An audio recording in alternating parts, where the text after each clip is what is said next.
মরহুম হাজী কাউসার ফাউন্ডেশনের উদ্যোগে এবং ইয়ুথ ফর সুন্দরবন বাংলা শাখা কর্তৃক এখানে যে সহযোগিতা সবকিছু মিলে এটা একটা অসাধারণ আয়োজন।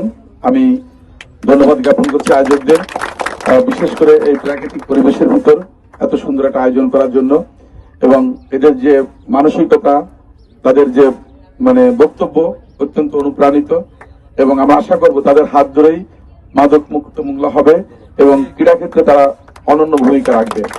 আমরা নতুন স্লোগান তৈরি করেছি, সেটা হচ্ছে ক্রীড়া হোক পেশা, পরিবার পড়বে ভরসা।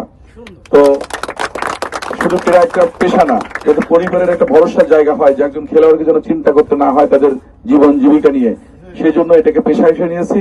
এবং বর্তমান সরকার ইতিমধ্যেই পেশাধারী যারা আছে জাতীয় পর্যায়ে বা যারা সুবিধা বঞ্চিত আছে সবাইকে আর্থিক অনুদান, দীর্ঘমেয়াদী পরিকল্পনা এগুলোর আওতায় নিয়ে আসছে এবং পাশাপাশি সারা বাংলাদেশের মাঠগুলোকে উদ্ধার করার জন্য প্রক্রিয়া শুরু করেছে।